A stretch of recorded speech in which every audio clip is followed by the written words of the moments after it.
नमस्कार and welcome to Shankar IAS academy. नमस्कार, मैं शताक्षी सिन्हा हूँ। आप और हम करंट अफेयर्स डिस्कस करेंगे इस मॉड्यूल में। And I just like to say that Shankar IAS academy is an end to end solution to all your academic needs. तो अगर आपको कुछ भी लगे, हम बहुत चीज़ प्रोवाइड करते हैं। साथ साथ में अभी एग्रीकल्चर के ऑप्शनल क्लासेस चल रहे हैं, टेस्ट सीरीज है, सीसा के न्यू बैच स्टार्ट होने वाले हैं। तो these are few the things that we are providing offline. साथ साथ में आप अगर ऑनलाइन हमारे वेबसाइट पे चल जाएंगे तो आपको बहुत चीज़ मिल जाएगा। तो चलिए स्टार्ट करते हैं हम लोग इस करंट अफेयर मॉड्यूल को, जहाँ पे हम लोग करंट अफेयर के बारे में डिस्कस करते हैं और ये डिस्कस करते हैं कि आज कुछ इंपॉर्टेंट है, हिस्टोरिकली फन फैक्ट या कुछ इस चीज़ से रिलेटेड। तो आज का डे है 28 जुलाई। It is also national conservation day. National conservation day is more related to conserve today, ताकि हम फ्यूचर जनरेशन को प्रोवाइड कर सकें। एंड साथ साथ में we should use a resources in a way जहाँ पे हम उसे कंजर्व कर सकें, and we should use resources in a very concise manner. ठीक है, तो चलो हम लोग आज स्टार्ट करते हैं करंट अफेयर्स का। उससे पहले I would like to ask dear aspirants, are you okay? आप ठीक हैं? आप, मैं आशा करती हूँ कि आप ठीक रहें mentally physically. Please be very very healthy, distractions को दूर रखें। एंड इसी के साथ हम लोग आज का करंट अफेयर्स का क्लास स्टार्ट करने वाले हैं। तो सबसे पहले करंट अफेयर्स में अगर हम देखें तो these are the topics for today. These are the topics for today. Okay, अगर आपको कोई भी फीडबैक देना हो, आपको कुछ भी ऐड करना हो, तो आप प्लीज कमेंट सेक्शन में बताएं, ताकि हम उस फीडबैक को समझें, हम उसके हिसाब से इस मॉड्यूल पे कुछ कुछ ऑल्टर कर सके आपके हिसाब से। ठीक है, तो चलिए हम स्टार्ट करते हैं। These are the topics. Western Ghats के बारे में जानेंगे, इकोनॉमिक सेंसिटिव एरियाज के बारे में जानेंगे। ये इसलिए न्यूज में है क्योंकि अभी क्या हुआ है रिसेंटली कि सेंटर और स्टेट के बीच में देर इज अ डिस्प्यूट कि इकोनॉमिक सेंसिटिव एरियाज को कैसे कैसे वी डिमार्केट इट, जिसकी वजह से हम किस तरीके से बायोडाइवर्सिटी को कंजर्व कर सकें। Next topic is related to welfare and safety of Indian overseas workers.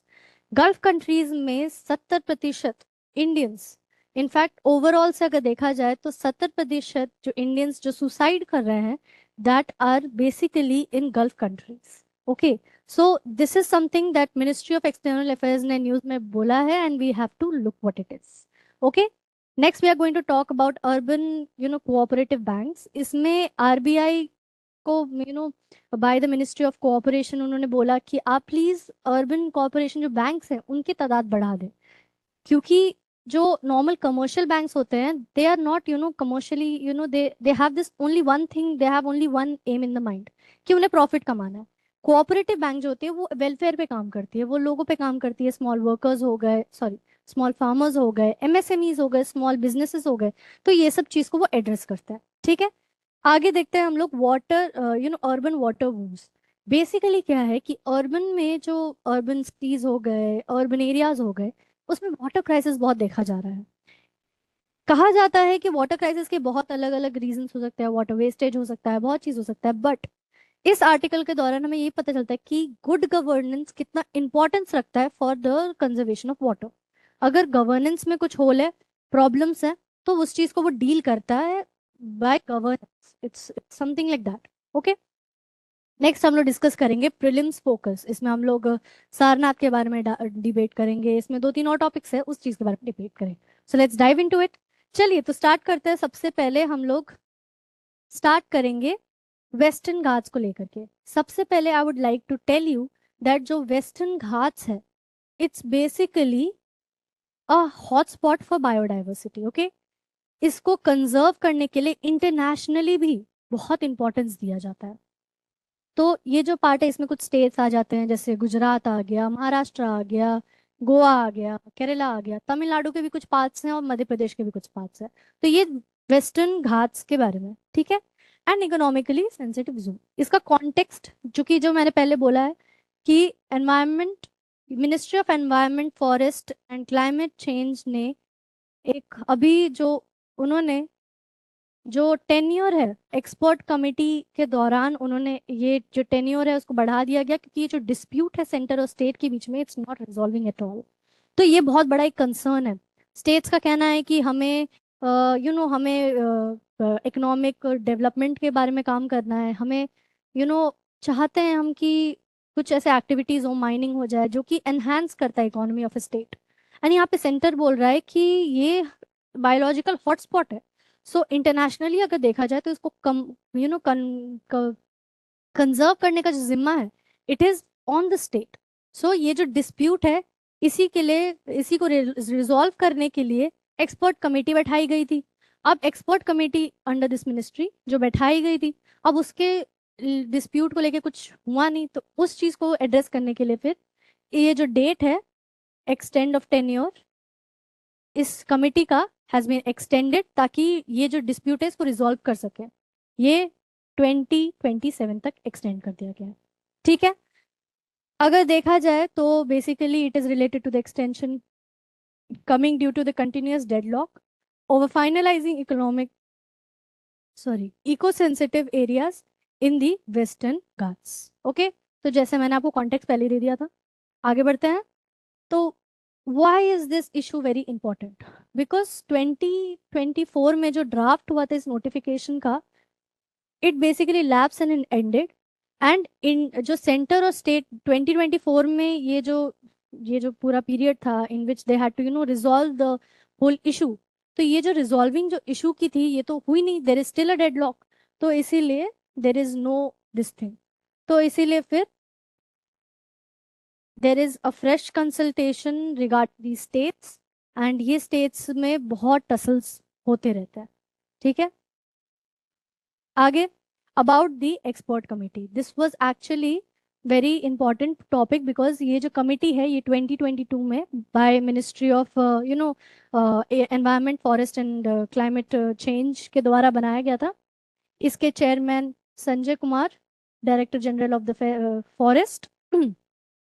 It con इसका जो कॉम्पोजिशन है, it also constitute not just the centre and the state, but it also have, उनके पास experts भी बहुत सारे हैं। Experts in ecological, remote sensing, space application, geology and administration. Okay, तो ये एक पॉइंट है। ठीक है। अब this is actually constitute because of to resolve objection stated by the states. Okay, and recommendation find मैंने दीज, ये जो पूरा है इट इज रिलेटेड टू कि इकोलॉजिकल सेंसिटिव जो जोन है उसका बाउंड्री कहाँ से कहाँ तक करना है। I tell you what is the full concept. Basically समझ लो, this is a biodiversity hotspot. Okay, and this act as a buffer zone. This buffer zone is actually eco sensitive area. Why? Because it acts as a buffer zone. It acts as a transitional area between the normal settlements and between the biodiversity important areas. So basically ये, sorry, next अगर हम देखें तो this is the draft.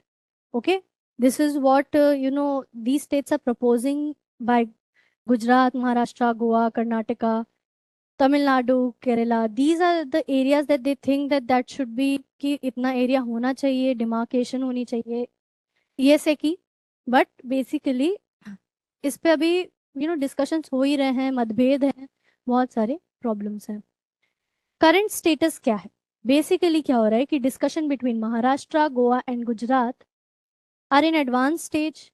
Maharashtra ने कुछ proposal डाला है, केरला ने कुछ प्रपोजल डाला है, गोवा ने भी डाला होगा, नहीं केरला, हाँ केरला ने कुछ डाला है, महाराष्ट्र ने डाला है। तो these are some of the things that they are proposed and they somehow get discussions and opposed by the centre.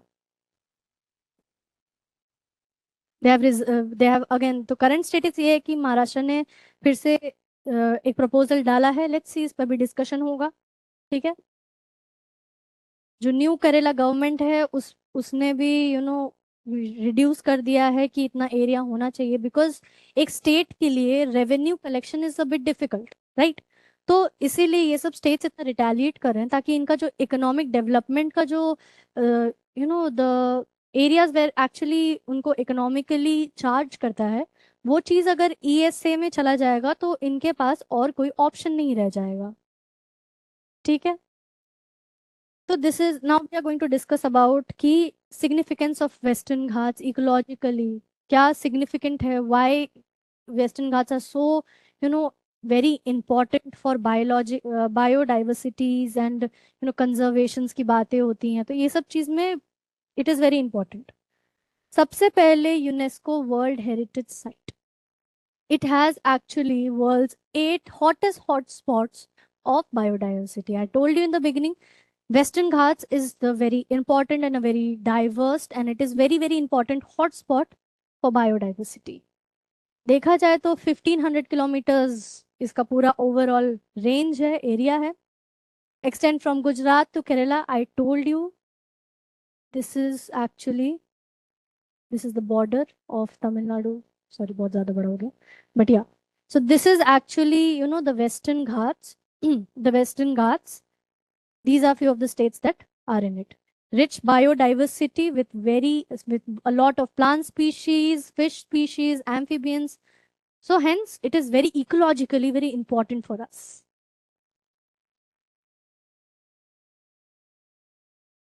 Now we are going to talk about what are eco-sensitive areas. Eco-sensitive areas क्या है, right? तो they are fragile region, मैंने आपको पहले ही बोला, it acts as a buffer zone around a hotspot of a biodiversity. तो ये basically यही है, ठीक है। It comes under Environment Protection Act 1986. This is a very important point because it is very much relevant for prelims. So we should be very, we should remember this point that it comes under Environment Protection Act 1986. Okay. Environmentally harmful activities को ये restrict करता है, sustainable development को promote करता है। तो ये जो ESA है, this concept is under this act, और इस एक्ट के थ्रू ये बहुत सारे रेगुलेशन डालता है, ये सस्टेनेबल डेवलपमेंट पे काम करता है, बफर जोन्स है जो इकोलॉजी को, बायोडाइवर्सिटी को प्रोटेक्ट करता है। ठीक है, आगे बढ़ते हैं। आगे बढ़ते हैं, let's see now major challenges जो अभी है। It is first of all a bigger challenge कि हमें कंजर्वेशन पे काम करना चाहिए या हमें यू नो एनवायरमेंटल नहीं, इक्वल इकोनॉमिक डेवलपमेंट पे काम करना चाहिए या कंजर्वेशन पे काम करना चाहिए। There is a tussle always between environment and economics. तो वो जो टसल है that is a major challenge. Okay, basically ये है कि फार्मर्स और लोकल कम्युनिटीज है उनका जो लाइवलीहुड को रिस्ट्रिक्ट किया जा रहा है, इस चीज को भी डिस्कस करता है, एड्रेस करता है। तो ये भी बहुत बड़ा एक चैलेंज है कि या तो फार्मर्स लोग ये सोचें कि उनको या तो अपने लाइवलीहुड पे वो देखें, नहीं तो एनवायरनमेंट पे देखें, तो वो चीज देर इज अ टसल। स्टेट क्यों अपोज कर रही है? क्योंकि ये सब चीजें रिस्ट्रिक्ट हो जाएंगी। ये सब चीजें रिस्ट्रिक्ट हो जाएंगी तो फिर it will have a direct impact on economy of the state. Okay, so it is very important. These are the challenges that we have been seeing, and ये जो है it should be demarcated on the basis of village level and scientific data। ये सब चीज को मद्देनजर रखते हुए ये demarcations करना पड़ेगा। Okay, these are few of the committees जिस जिस जो फॉर्म की थी ताकि यू नो वेस्टर्न घाट्स को देखते हुए, उनको एड्रेस करते हुए ये कुछ कमिटीज फॉर्म हुई थी। माधव गाडगिल कमिटी, ये वाली committee. So these are the facts. According to that committee it is actually you know propose classifying the entire western ghats into 3 ESA zones with strong and very very strict regulations, very strict restrictions. तो इस committee के दौरान ये कहा गया कि western Ghats जो है इस पे, इसके कंजर्वेशन पे स्ट्रिक्टली काम करना चाहिए, and we should do it in a very strong way. There should be no conflict on anything. दूसरी कमिटी जो है उन्होंने ये बोला कि 37% of the Western Ghats, there should be a balance between development and balance between conservation. Environment और economy की जहां बात आती है तो दोनों के बीच में एक बैलेंस होना चाहिए. देयर शुडंट बी कि एक प्रवेल कर रहा है दूसरा कहीं गिर गया, तो वो चीज़ नहीं होनी चाहिए. ठीक है. तो नेक्स्ट हम लोग नेक्स्ट स्लाइड पे बढ़ते हैं. This is a prelims question actually. अगर हम लोग देखें तो ये ईएसए के ऊपर है. So let's deep into it. Western Ghats, सबसे पहला जो पॉइंट है that is ESA are notified under Environment Protection Act 1986. So ये point very very important. Actually में ये this is the legality of ESA. Okay, so this is right. This committee says this. So was it true? We just discussed about it. It's not true. Okay, so no. Second is, so yes. So the answer is 1 and 3 only. The second one is not. Second one said 37% ko there should be balance between development and conservation. Okay, so this is no. चलिए तो next आगे बढ़ते हैं next point पे. Next is again as I told you earlier that Gulf country में 70% there is overall अगर देखा जाए तो 70% alone is contributed कि इंडियंस सुसाइड कर रहे हैं. तो वो चीज़ है. As you can see Ministry of External Affair ने ये डाटा को निकाला है, एंड इस चीज़ को हमें देखना है कि क्या है क्या नहीं है. Basically it is Gulf cooperation countries. This is actually this मैंने it is regarding these countries, जिसमें सऊदी अरेबिया आ गया, यूएई आ गया. तो these are few of the countries. Qatar आ गया, कुवैत आ गया, बहरीन आ गया. तो these are few of the countries जो कि इसके पार्ट हैं, एंड इसमें क्या क्या इशू हो रहा है इस चीज़ के बारे में हम लोग पूरे इस मॉड्यूल में देखेंगे. सबसे पहले why is it in news. Data publish करा कि 70% ऑफ सुसाइड ऑफ इंडिया, ये मैंने बता दिया आपको already, between 2023 and 2025. Okay, gulf countries it highlights कि जो वहाँ पे लेबर्स हैं या वहाँ पे जो वर्कर्स हैं उनके मेंटल हेल्थ को कहीं ना कहीं कुछ प्रॉब्लम्स हो रहे हैं, विच इज़ वेरी इंपॉर्टेंट कि हम उस चीज़ को एड्रेस करें, क्योंकि ये जो सिटीजन्स हैं they are citizens, they are citizens of India, और हमें उनके मेंटल हेल्थ पे, उनके वेलफेयर पे और उनको प्रोटेक्ट करने के लिए ये चीज़ करना चाहिए. तो देखते हैं की highlights what are what is the data कि क्या हो रहा है एक्चुअली में. 1900 इंडियन डाइड ये एक डेटा है. उसमें से 1900 अगर देखें इंडियंस, उसमें से 1340 डेथ जो हो रहा है that is whole solely in Gulf countries.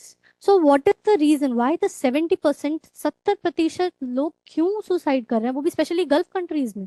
तो इस चीज को तो हमें थोड़ा सा एनालाइज करना पड़ेगा, right. It's very important. UAE, it says that कि UAE is the country that account for the most deaths, suicide. UAE में सबसे ज्यादा सुसाइड हो रहे हैं ऑफ इंडियंस. उसके बाद आता है सऊदी, कुवैत, बहरान. तो ये सब आ रहा है. एंड अगर हम लोग 39,000 देख लें, तो अगर हम सुसाइड को इंक्लूड कर दें with all the other death का जो रीजंस है of Indians in those countries, तो ये टोटल 39,000 आर द नंबर्स कि इतने लोगों ने have been died because of other reasons as well, not just suicide. So what is the reason why the high rate of death of Indians in these countries, है ना. तो सबसे major challenges जो कर रहा था, सबसे पहले हम लोग सिस्टमैटिक और लीगैलिटी में अगर जाते हैं, सो सबसे पहले खफाला सिस्टम. जहाँ पे जब भी कोई भी लेबर जाता है तो उस वहां पे वो जा रहा है तो he is associated an individual with an individual, वो एक पर्सन के पास जा रहा है एंड उनके बीच में कॉन्ट्रैक्ट है। There is no legality to it. सबसे पहले तो देर इज नो लीगैलिटी जो कि ये कह सके कि अगर किसी इंडियन लेबर के साथ कुछ गलत हुआ है तो वो उस चीज को एड्रेस कर सके। लीगैलिटी आइसोलेशन हो जाता है, वेर दे सीम एक्सप्लॉइटेड, वो एक्सप्लॉइट हो रहे हैं बट उनके पास प्रॉपर लीगैलिटी नहीं है कि वो उस हिसाब से उस चीज को जाके they can address it and they can resolve it. तो वो चीज यहाँ पे एक इशू कर देती है। पासपोर्ट को लेकर के देर इज, हाँ, कि अगर किसी का पासपोर्ट एक्सपायर भी कर गया है तो they are you know they are pushed into force labour करा रहे हैं उनसे, है ना। So these are few of the things that comes under systematic. अगर हम लोग वर्क प्लेस और इकोनॉमी एक्सप्लॉयटेशन का देखें तो वेजेस कम मिल रहा है इन्हें, अगर कंपेयर किया जाए बहुत ज्यादा इलीगल एंड फ्रॉड तरीके से इनको रिक्रूट कर लेते हैं एंड उसकी वजह से बहुत एक्सप्लॉयटेटिव इन नेचर हो जाता है। These are also some of the reasons कि why these things are happening. Highest recorded wages losses, जितने वेज देने चाहिए उतने दे नहीं रहे हैं, है ना। एंड फ्रॉड रिक्रूटमेंट हो जा रहा है, एक्सप्लॉयटेशन की तरफ चले जा रहे हैं। कॉन्ट्रैक्ट जो है, जितना कॉन्ट्रैक्ट में वेज बोला गया उससे डिफरेंट मिल रहा है, उससे कम मिल रहा है, या तो पहले ही कम दे रहे थे नहीं तो कॉन्ट्रैक्ट में अगर जितना लिखा है तो उससे भी कम दे रहा है। तो ये जो एक्सप्लॉयटेटिव है ये भी एक रीजन है। तो एक हम लोगों ने देखा सिस्टमैटिक लीगल का जो प्रॉब्लम्स जो इंडियन हम लोग के लेबर फेस कर रहे हैं। दूसरा हमने देखा कि किस तरीके से उनके पास इकोनॉमिक कंस्ट्रेंट एक चीज है। तीसरा हम देखते हैं कि हेल्थ सेफ्टी और लिविंग कंडीशन उनके अच्छे नहीं है। जहाँ पे अगर हम बात करें लेबर कैंप्स की तो वो बहुत ज्यादा तादाद में लोग वहां पे रह रहे हैं, वहां का कोई फैसिलिटीज उन्हें नहीं दी जा रही है। एक्सट्रीम हीट, स्कॉचिंग हीट में उन्हें काम कराए चले जा रहे हैं एंड एक तरीके से this is very very exploitative, right. And ये चीज इनफैक्ट इंडिया में भी होता है वेर हमारे बहुत सारे जो कंस्ट्रक्टिव वर्कर्स हैं, जो लेबर्स हैं, जो काम कर रहे हैं, उन्हें भरी दोपहरी में उन्हें काम कराते हैं जिसकी वजह से जो हीट वेव है उस दौरान में भी उनसे काम करा रहे हैं। उस वजह से क्या होता है कि जो हेल्थ होता है वो बहुत डिटोरिएट हो जाता है। वही सेम चीज यहाँ पे भी हो रहा है, ठीक है।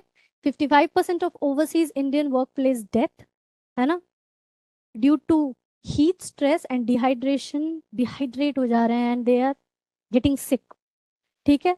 जियो पॉलिटिकल रिस्क, अब we know that USA Iran war, right, तो इसराइल और फिलिस्तीन का जो वॉर है, तो ये सब जो वॉर्स हैं इसके वजह से भी बहुत सारे मिसाइल्स हो गए जो हो गए, ये फैक्ट्रीज में काम कर रहे हैं, कहीं पे भी काम कर रहे हैं, तो इनके ऊपर डायरेक्ट एक असर पड़ता है when there is an attack, when there is a problem, right. तो वो चीज को भी हमें बहुत अच्छे तरीके से मैंने देखना होगा कि it's not just the people, it's also the people of India who are getting suffered because of it. Okay, so these are the major challenges.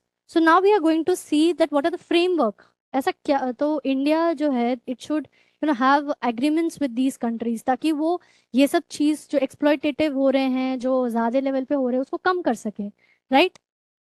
तो नेक्स्ट अगर हम देखें तो सबसे पहले देर is this act, immigration act of 1983। इस act के दौरान पे it actually regulates the exploitation, recruitment और सेफ माइग्रेशन हो, ये सब चीज को ध्यान देता है इस एक्ट के द्वारा। इसका मेजर प्रोविजंस जो है, प्रोटेक्ट करना है इमिग्रेंट्स को, रजिस्टर्ड जो प्रॉपर जो मैंने फ्रॉड रिक्रूटमेंट नहीं होनी चाहिए, सही ऑथेंटिक रिक्रूटमेंट होनी चाहिए, तो वो चीज़ यहाँ पे है। And ERS clearance, ERS is basically immigration check required. अगर ये चीज़ है ना, ये एक्चुअली में there are 18 notified countries in it. E migration portal है, उसमें जाकर के यू गेट द क्लियरेंस, आप क्लियरेंस लेते हो और इस हिसाब से फिर आपका जो रिक्रूटमेंट है या फिर आप कोई कॉन्ट्रैक्ट में अगर जा रहे हो तो it is legalise now, it is recognise by the government, तो आपका सेफ गार्ड वो कर सकते हैं, ठीक है। आगे बढ़ते हैं। नाउ देर इज दिस योजना, प्रवासी भारतीय बीमा योजना, जिसमें मैंडेटरी इंश्योरेंस स्कीम है, जिसमें इंश्योरेंस ऑफ द लेबर्स, है ना, एंड वही जो 18 नोटिफाइड कंट्रीज है उसके हिसाब से ये जो इमिग्रेशन चेक रिक्वायर्ड ईसीआर है, इसको they are providing mandatory insurance. 10 lakh का इंश्योरेंस का कवरेज है। एक्सीडेंटल डेथ अगर हो जाता है या फिर कोई डिसेबिलिटी हो जाती है तो 10 लाख रुपए आपको इंश्योरेंस में मिलते हैं। इस हिसाब से थोड़ा सा एक कुशन फॉर्म हो जाता है फॉर द लेबर्स कि उन्हें अब घबराने की जरूरत नहीं है अगर उनके साथ कुछ गलत हो रहा है ना।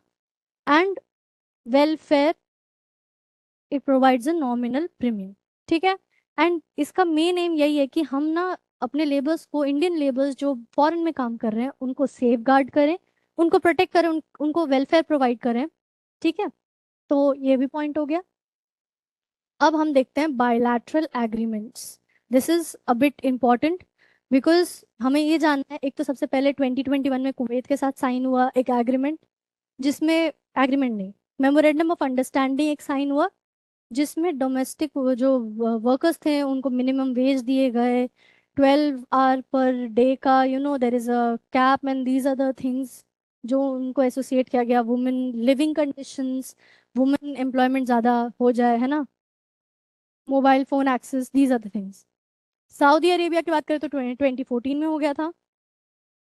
Saudi Arabia is also 354 deaths आंकड़े थे। तो Saudi Arabia becomes a bit of important because वहाँ पे डेथ ज़्यादा हो रहा है। ओके। तो labour cooperation agreement for domestic, इसमें मुसनैद सिस्टम एक है विच इज एक्चुअली कि ये आपको एक ट्रैक में बांध देता है ना। तो ये प्रॉपर लीगलाइजेशन से हो रहा है। So this system is very important because it is, क्योंकि ये इज रिलेटेड टू कॉन्ट्रैक्ट, है ना। एंड ये कहीं ना कहीं इस सिस्टम को, जो मैंने आपको पहले बताया कि इस सिस्टम के अंडर क्या हो रहा है, खफाला सिस्टम के अंडर क्या हो रहा है कि इस सिस्टम में जो एक इंडिविजुअल है वो एक इंडिविजुअल से जुड़ रहा है, there is an individual employer, and जिसके वजह से एक्सप्लॉयटेशन के जो रेट है वो बढ़ जाता है ना।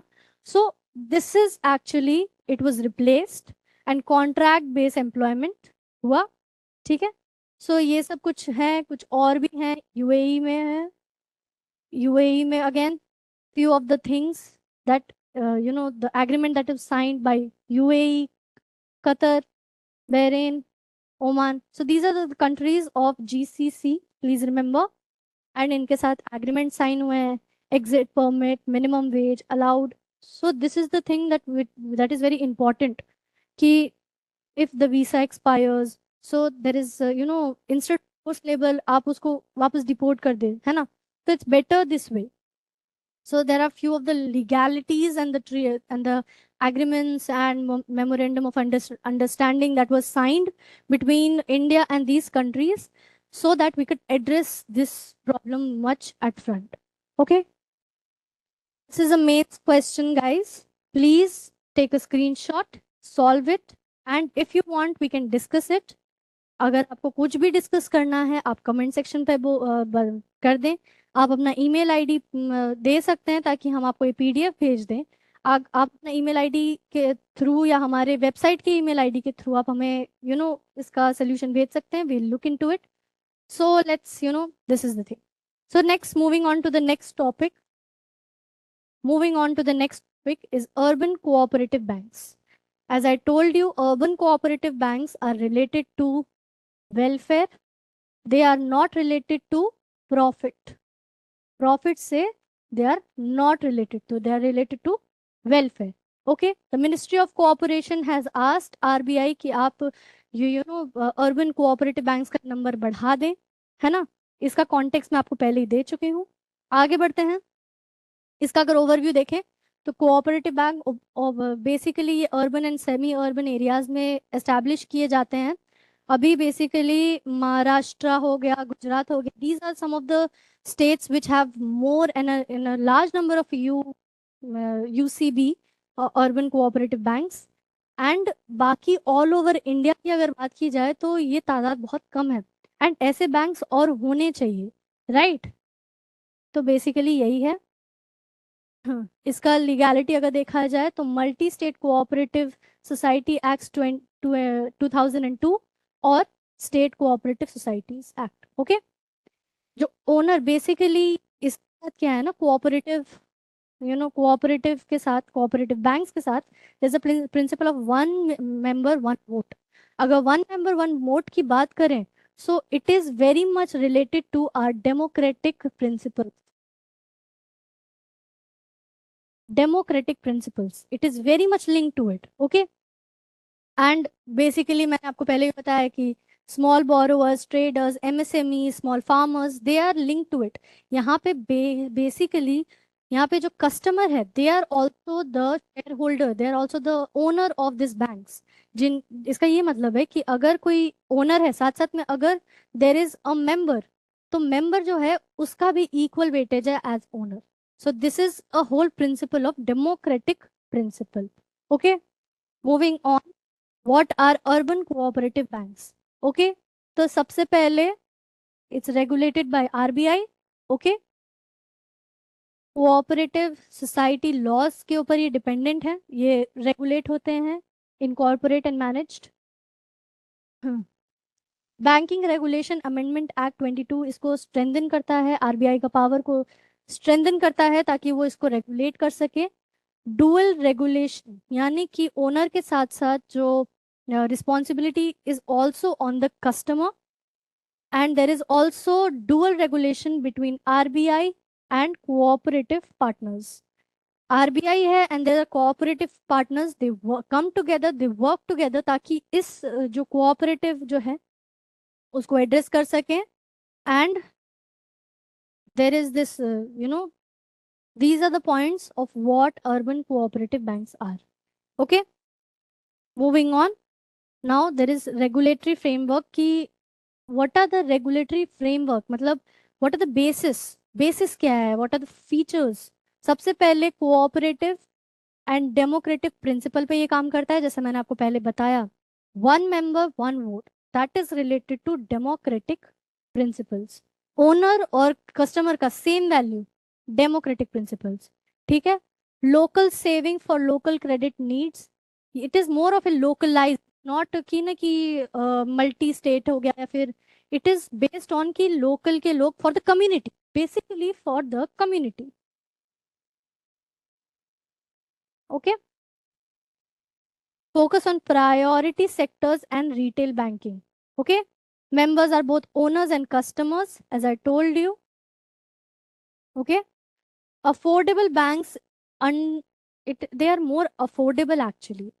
If a community or someone wants to take, a loan or something, it's very affordable, it's very reasonable, because इनका पहला reason, इनका पहला objective ही welfare है.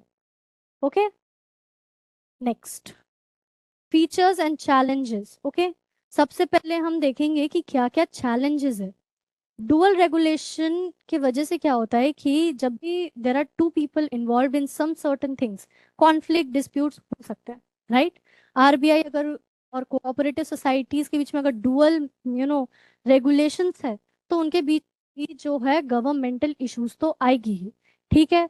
अब चूंकि their whole purpose is welfare, तो उनका जो बेस है, द कैपिटल बेस है, that is very less, that is बहुत कम है वो। एंड इसके वजह से बिजनेस का जो एक्सपेंशन है वो स्मॉल फार्मर्स, एमएसएमईज तक ही सीमित है, वो ज्यादा लोगों तक उतना पहुंचा ही नहीं है ना। नॉन प्रॉफिटेबल एसेट्स की अगर बात किया जाए, तो is also in large number, and जिसके वजह से फाइनेंशियल स्टेबिलिटी नहीं रहती है यूसीबी में। ओके, एंड ये जो फाइनेंशियल स्टेबिलिटी, इसको इंश्योर करना बहुत इंपॉर्टेंट है, right.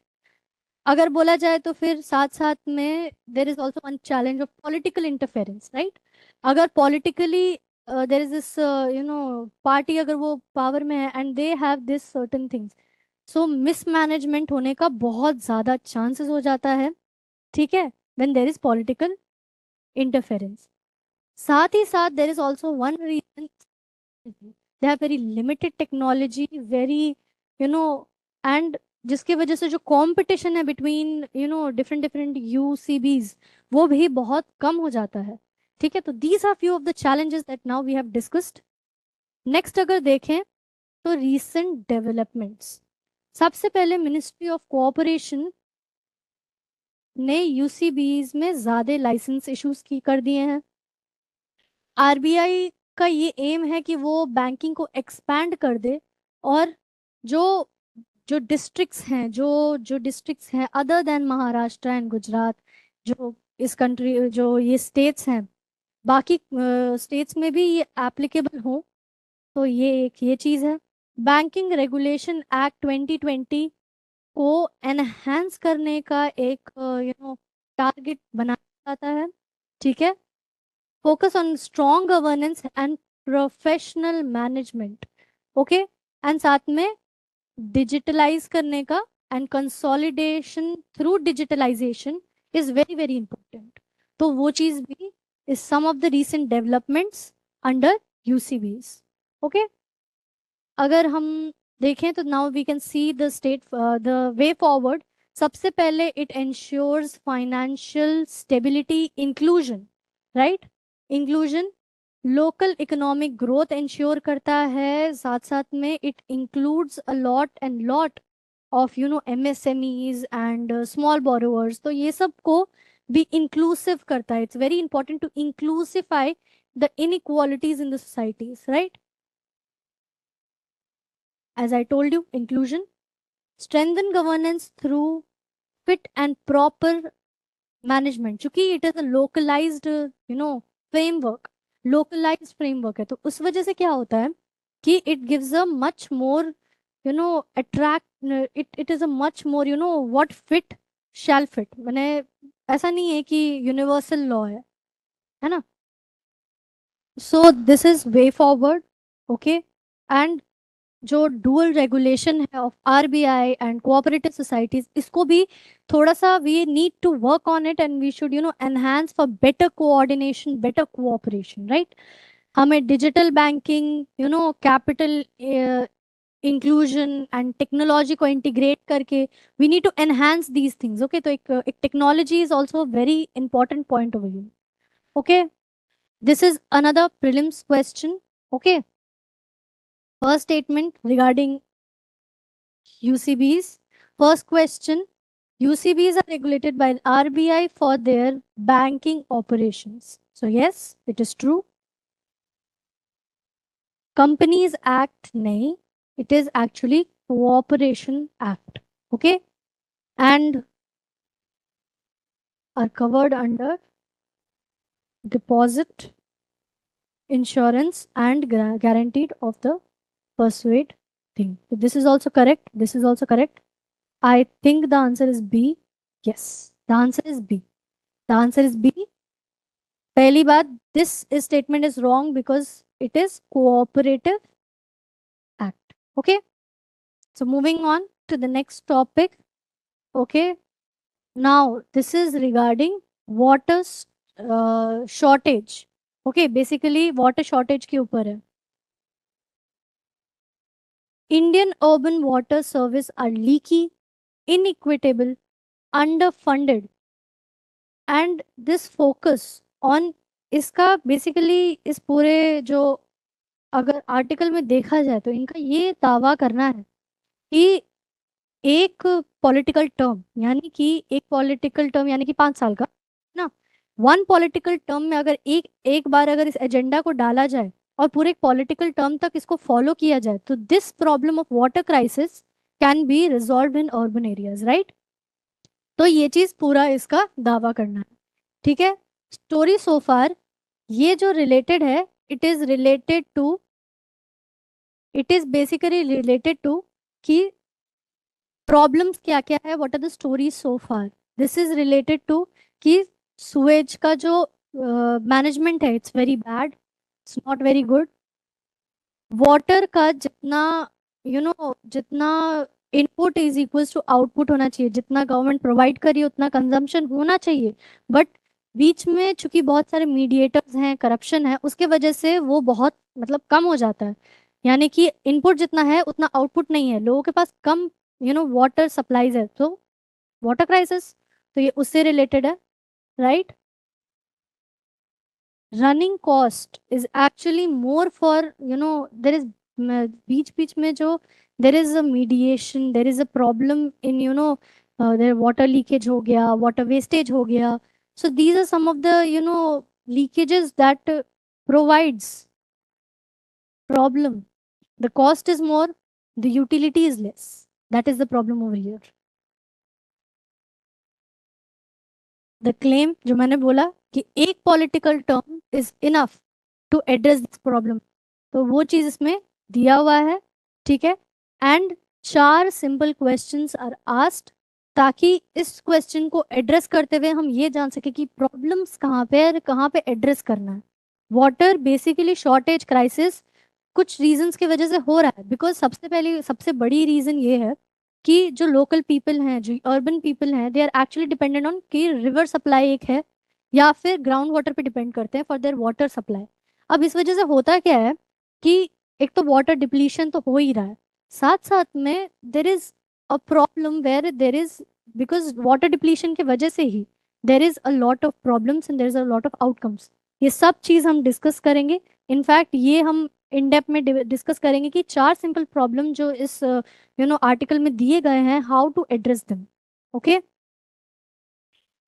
First of all we are going to talk about non revenue water. इसमें it is related to that first वाला, द 30% प्लस वाटर का जो लॉस हो रहा है, that is the thing. See, over 30% lost is mostly large city utilities. इसका meaning क्या है non revenue water? What does it mean? First of all, water produce but never build to any consumer. Water input में मैंने government ने provide किया and साथ में क्या हुआ कि वो उतना बिल ही नहीं हो पाया, उतना यूज ही नहीं हो रहा. वो चीज पे रिलेटेड है. ठीक है. फिजिकल लीक्स हो गए, मीटर एरर हो गया.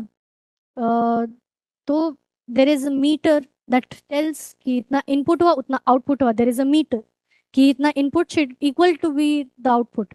And that meter, if that meter reading is wrong, then the billing not accurate. Physical leaks, पानी लीक हो जाता है तो वो भी is a loss of water, right? तो that is also a problem. India में this is, as I told you, 30% plus there is a lack of it. So this is a point. Okay. इसके वजह से higher tariffs, weaker service and wasted energy. These are the impacts because of this non-revenue water. जो water waste हो जा रहे हैं या तो बिल नहीं हो रहे हैं बिकॉज इधर इट्स करप्ट वेज में वो यूज हो गए, नहीं तो या तो वो लीक हो गए, नहीं तो मीटर एरर आ गया, है ना? So these are some of the things that are related to it. How to fix it? Meter को प्रॉपर तरीके से सेटअप करें, इसका एक्यूरेसी होना चाहिए, लीक रिपेयर होना चाहिए, honest revenue collection. There should be no corruption at all when it comes to water. Okay, so these are some of the points that are very important regarding non-revenue waters. Next, if we see कि water and what are the broad framework of it, what is the broad framework? सबसे पहले constitutionally water is a state subject, right? It doesn't come under union subject, वो state subject है ना? And sanction in municipality function 74 constitutional amendment, जिसके through urban local self government में urban bodies were there, municipalities add हुए, है ना? तो that is the thing. इसमें इंडिया में there are few of the missions, जीवन हो गया, अमृत हो गया. सो ये जो मिशंस है, these need to be addressed. These are the missions जो एक्चुअली में ये सब चीज को एनहांस कर सकती है ना? Delivery gap, there is a delivery gap, there is अ जो गवर्नेंस का बात जहाँ पे आता है, there is a problem governance. इस आर्टिकल में यही बताया गया है कि वाटर क्राइसिस हो सकता है, it could be the reason of some certain things कि या ना वाटर डिप्लेशन हो रहा है, ये चीज हो रहा है. बट हमें ये भी देखना पड़ेगा कि बेसिकली गवर्नेंस में जो गैप्स हैं उस चीज को लेकर के ये पूरा वाटर क्राइसिस अभी बहुत बड़े तादाद में बढ़ गया है. प्लस ये भी कहा जा रहा है कि कुछ सालों में 40% जो सिटीज हैं वो अर्बनाइज हो जाएंगी. अगर ये ऐसे ही इसी रेट पे अगर चलता रहा तो वाटर क्राइसिस वहां पे भी आने के चांसेस ज्यादा हैं. तो इसीलिए गवर्नेंस में जो लूप होल्स है उसको एड्रेस करना बहुत इंपॉर्टेंट है. ठीक है. Now this is a point of financing, है ना। एंड वे फॉरवर्ड में अगर देखा जाए तो a clear state city split of responsibility can unlock reforms. Again वही गवर्नेंस की बात आ जाती है। There are loopholes in the governance hence there is a problem. ठीक है, आगे बढ़ते हैं। Why the crisis, four questions, जो हमने पहले बोला कि there are four questions frame है इस पूरे इसमें। So what are those four questions? सबसे पहले the question is where from, आ कहाँ से रहा है, what is the source of the water. सबसे पहला तो मैंने बताया there are two sources, ground water and river. ये जो दो सोर्स है ये तो डिप्लीट होने के ज्यादा चांसेस है, बिकॉज पॉपुलेशन ज्यादा है तो ज्यादा ओवर यूज तो होगा ही, है ना। तो एक ये चीज है। सेकंड है हाउ इफेक्टिव, कितना इफेक्टिव है, जितना भी बेसिकली क्या होता है कि there is corruption, there is leakage, there is problems regarding the infrastructure, industry में जो प्रॉब्लम्स होते हैं, तो वो चीज को लेकर के this is not very efficient. Okay, who gets what, किस कितने तादाद में किसको कहाँ क्या। There is also loophole in governance and delivery. ठीक है, तो basically why the crisis, for structure and who pays. Even though we say कि ना लोग वाटर के लिए they are paying more and they are getting less. ये चीज एक बहुत इंपॉर्टेंस है, इंपॉर्टेंट पॉइंट है जो इस आर्टिकल में पॉइंट किया गया है। ठीक है, ना sources over resilience and distant water, as I told you, ज्यादा यूज हो रहा है वाटर एंड अंडरग्राउंड वाटर का ज्यादा तादाद में यूज हो जा रहा है, एक्सप्लॉइट हो जा रहा है, राइट। एफिशिएंसी का देखा जाए तो high losses, weak metering, meter का जो वो होता है ना कि input is equal to output, वो वहां पे मिसमैच हो जा रहा है, there is something problem and there is weak metering and unclear responsibility, accountability ही नहीं है। Okay, there is no accountability, water crisis हो रहा है तो it's okay, it's a part of life, right. But there should be an accountability, there should be a clear responsibility what is going on. अगर हम लोग यहाँ पे who gets what की बात करें तो it address inequality in the society. जो पुअर है दे आर पेइंग मोर, वो ज्यादा पैसा दे रहे हैं to get that money, so that is also wrong point, no. So there should be you know that poor people and there should be equality, अगर poor people जितना दे रहा है उतना ही, क्योंकि बेसिकली वाटर क्राइसिस में वाटर किसको मिल रहा है, टैंक्स किसको मिल रहा है, भले ही वो सब्सिडाइज है, वो मिल रहे हैं उन लोगों को जिनके कनेक्शंस हैं, they have that connections and वो यूज करके वो ले ले रहे हैं, है ना। सो that is the problem, that is inequality, जो इस क्वेश्चन में और मैंने जो राइटर है ऑफ दिस आर्टिकल उसने एड्रेस करा। ठीक है, तो वही इक्वालिटी की बात आती है तो poor pay more per litre for less safe money. और अगर हम लोग लास्ट की बात करें हु पेज, तो basically again poor people are paying more, क्योंकि उनके पास या तो कनेक्शंस नहीं है या तो उनके पास वाटर शॉर्टेज ज्यादा है, they are suffering more, right. तो फाइनेंसिंग, ऑब्सेसिव ओवर कंस्ट्रक्शन, एक तो टैरिफ भी बहुत ज़्यादा वो हो जा रहा है कि टैरिफ या तो वो टैरिफ ज़्यादा उस पर डाल दे रहे वाटर पे ताकि पीपल आर पेइंग मोर, है ना। And ignoring there is an obsessive for construction, infrastructure development हो रहा है। अगर हम बात करें who pays, so infrastructure development हो रहा है and there is no thought of कि क्लाइमेट में क्या असर पड़ेगा। Okay, so these are the four questions that is addressed in this article and this is also very important for your mains answer writing. इसको आप way forward में डाल सकते हैं, इसको आप रीजंस एंड कॉजेज में डाल सकते हैं कि this is the cause, this is the reason why ऐसा वाटर शॉर्टेज हो रहा है अर्बन में या एनी अदर में, because this is the very common source of water and there is corruption when it comes to the supply of water, है ना। तो ये चीज को करना बहुत जरूरी है।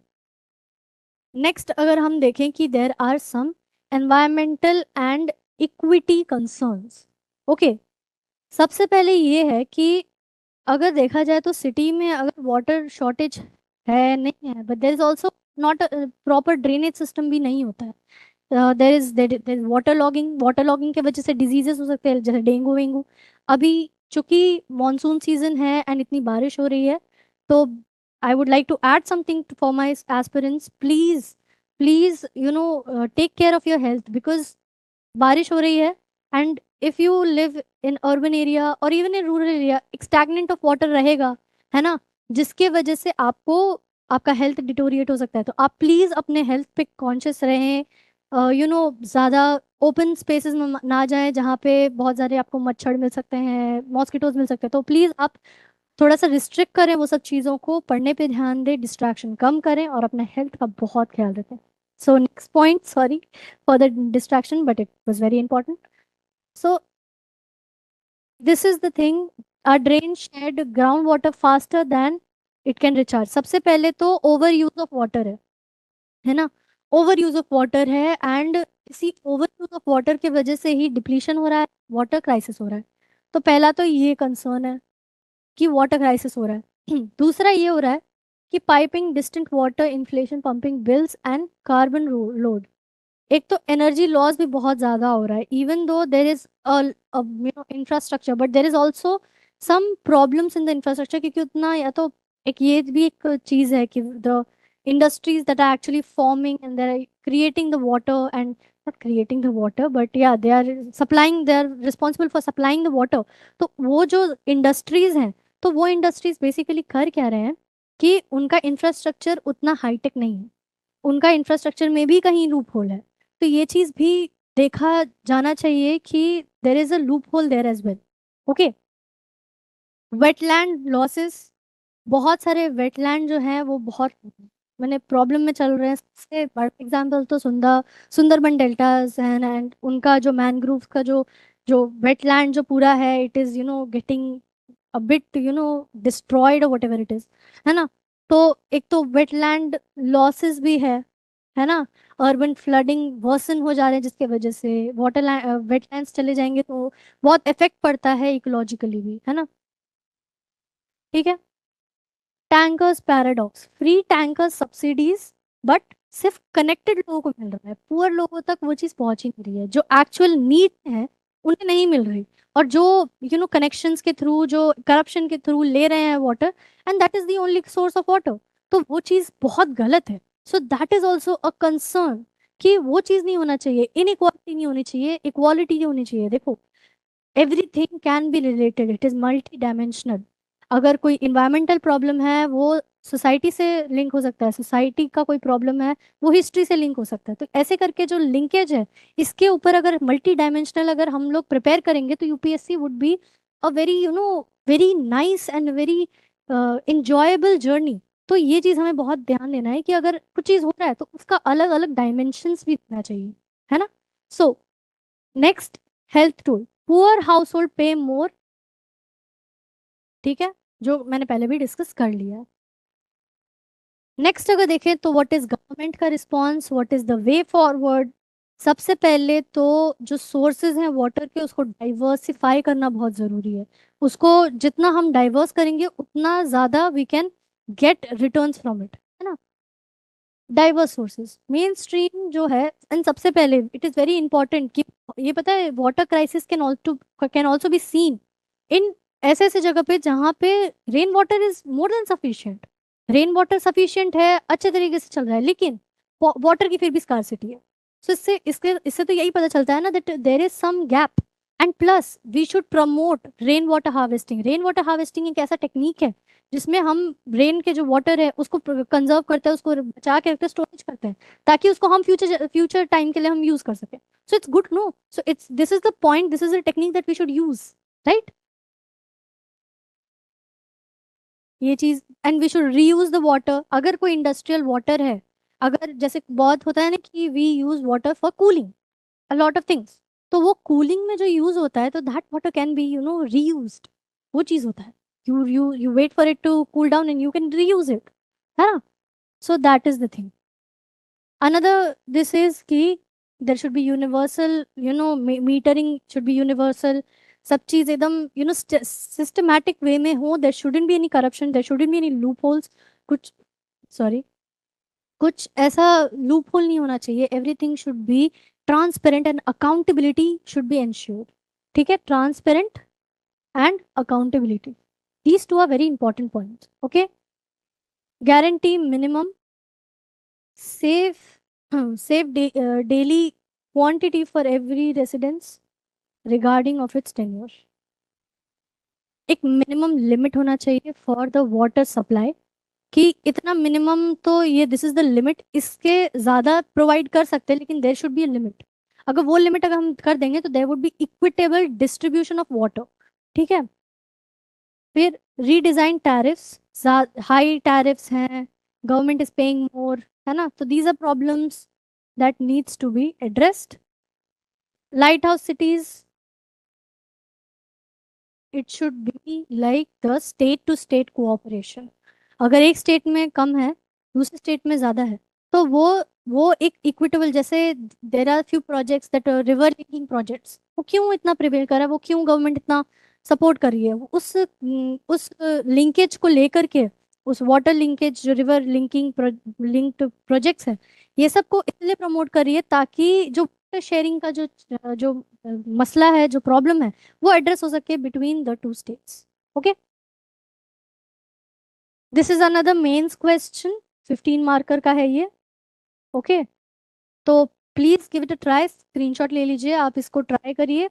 एंड अगर आपको कुछ भी डिस्कस करना है, pop pop discussion, pop doubts, feedbacks, anything in the comment section, we'll get to it. Okay,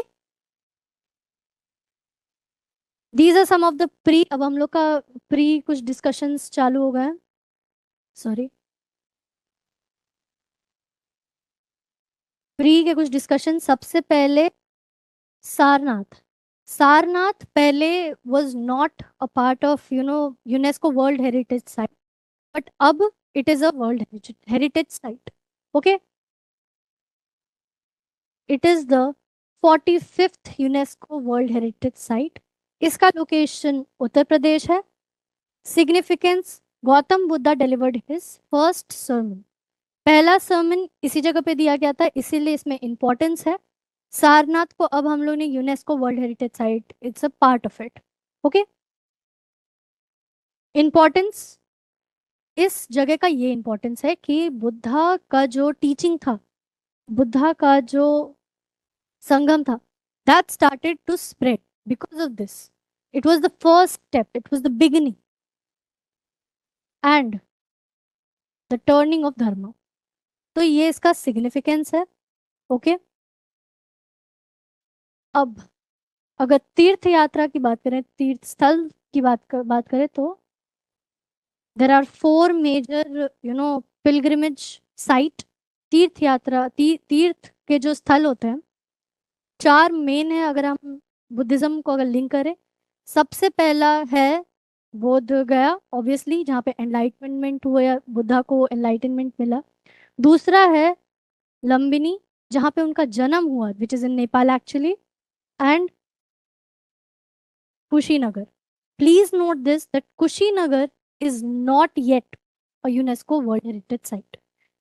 बोध गया और लुम्बिनी है, बट कुशीनगर नहीं है. तो please keep this in mind that this is not yet the UNESCO World Heritage Site. पहले सारनाथ भी नहीं था, बट अब सारनाथ भी ऐड हो गया है. Okay, next we are going to talk about domestic national gas futures. Okay, this is some of the details regarding it. Regulatory approved is by SEBI. Okay, it is a trading symbol. It is a trading symbol NATGASIND. Okay, launched by National Stock Exchange of India. It is very important because it shifts price risk discovery inward, moving away from long-standing resilience on international benchmark like US Henry Hub. This is the thing actually. This actually settlement cash.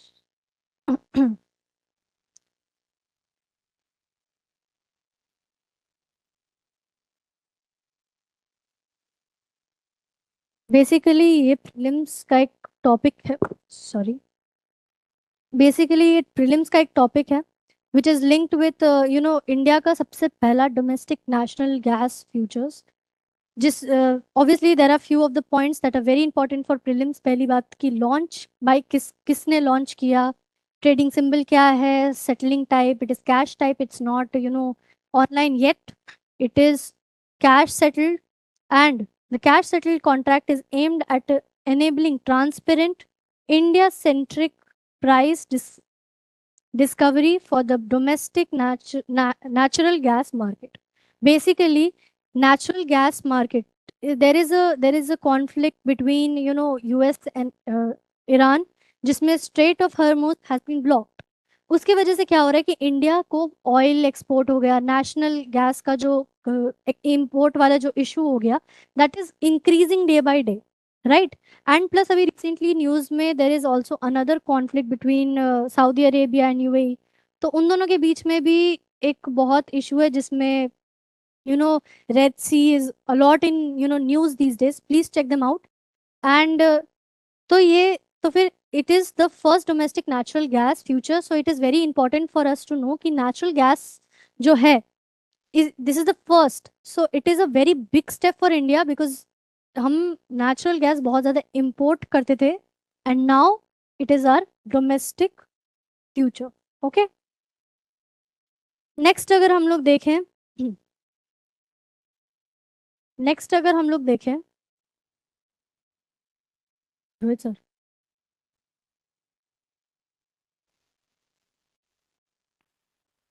Next अगर हम लोग देखें तो there is another very prelim specific topic that is related to Anahat Singh. ठीक है, इसमें क्या है कि there is an historical, this can be considered as a historical event, क्योंकि first ever Indian to win the World Junior Squad Champion title. Okay, she defeated Egypt, second seated. So this is some of the facts that is very important for prelims. ये actually में एक sports news है, and we sometimes skip that, but ये बहुत important है because ये एक historical event, मैंने it's not linked but it is like ना कि उसने हिस्ट्री को बदल दिया, या फिर हिस्ट्री में उसके पन्नों में उसका नाम है ऐसा. ठीक है, तो बेसिकली ये पूरा है. She became the first non Egyptian player to win the crown since American player Amanda Sobhy did in 2010. Okay, and इसका location Niagara on the Lake, Ontario, Canada. So these are some of the facts that are very very important for prelims. Okay, and ये prelims में ये सब questions पूछे जा सकते हैं, तो इसको आप revise करते रहिए. Okay, there is one question now Sarnath को लेकर के है कि with reference to Sarnath, recently in the news, consider the following statements. It has been inscribed as India's 45th UNESCO World Heritage Site. Yes, it is true. It is 45th World Heritage Site. It is the place where Gautam Buddha attained enlightenment. Is this true? I don't think it's true, because this is the place where Sarnath is the place where he actually attained. He didn't attain anything. It was his first sermon. Okay, so keep this in mind, क्योंकि first enlightenment उनको बोध गया में मिला था. Okay, third is it is one of the 4 principles of Buddha's pilgrimage site. So yes, it is. कौन कौन से 4 हैं? पहला बोध गया है, दूसरा लुम्बिनी है जहाँ पे उन्होंने जन्म लिया था, बोध गया एनलाइटनमेंट हुए थे, तीसरा किशन नगर है, एंड चौथा सारनाथ है. Kishan Nagar is not yet the UNESCO site yet. Okay, so please keep this in mind. तो इसका आंसर है 1 and 3 only. Okay, so with this module comes to an end. I hope आपको ये करंट अफेयर्स क्लासेस यूजफुल लग रहे हैं, helpful लग रहे हैं. कोई अगर कुछ चेंजेस अगर आप सजेस्ट करना चाहते हैं, कुछ फीडबैक देना चाहते हैं, तो please just drop in the comments and we'll work on everything that you would suggest. Okay, because ये current affairs is for you. Aspirants की लाइफ को इजी बनाने के लिए ये करंट अफेयर्स लाए गए हैं.